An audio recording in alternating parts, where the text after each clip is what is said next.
Grief to me is ultimate sadness. When someone died, or if someone went through an experience, a really bad experience, they mourn. Grief means sorrow people have to go through. No. No.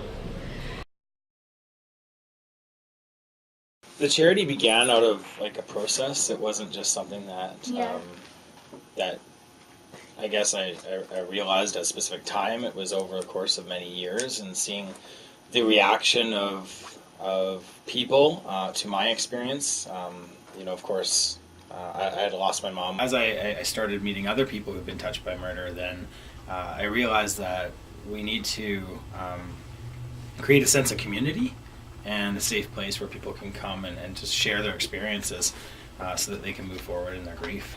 The helpline itself, so we have two different organizations. We have one organization, which is the BC Bereavement Helpline, and the organization has been around for 25 years.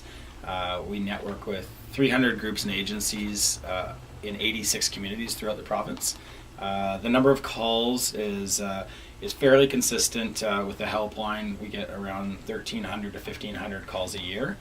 And then the Victims of Homicide program, which is a program underneath the umbrella organization of the helpline. We have served just over 140 survivors of murder in the last 2 years. So it's a good question, because it's easy to use the word support and just say, yes, we need support, they need support. But what is support, right? Like it's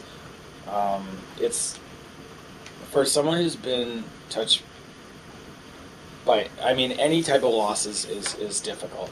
But when you've had someone murdered, there's different elements there. It's unnatural. Secondly, it's caused by somebody else. And thirdly is a lot of us internalize that and can put blame on ourselves or question ourselves as to why something happened and feel like they could have changed it. When I look at the big picture, we have, cancer organizations, we've got, many different types of health organizations that have peer support groups, right?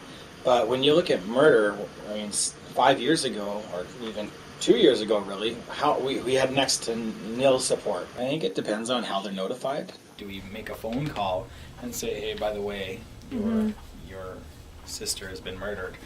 Or are we actually taking the time to address it properly and thoroughly and say, hey, we come to the house and provide someone who actually has experience with that field and say, hey, we're here to give you this news, but at the same time, here is someone else who's been through this, or here is some brochures of an organization that, maybe when you're ready to, you can reach out to. So sitting together and trying to understand what the impact and what can we do for communities so that other people can find the support they need. We're here to give you this news, but at the same time, here is someone else who's been through this. I think that was the paramount, was creating the support groups, because they didn't exist.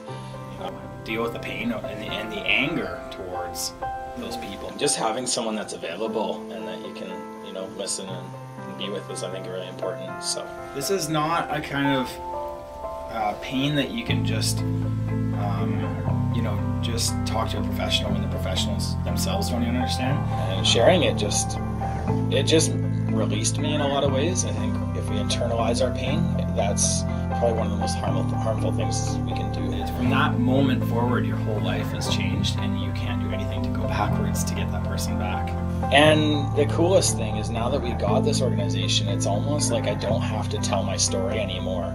It's like I can give a brochure, or I can direct them on our website and say, hey, check this out.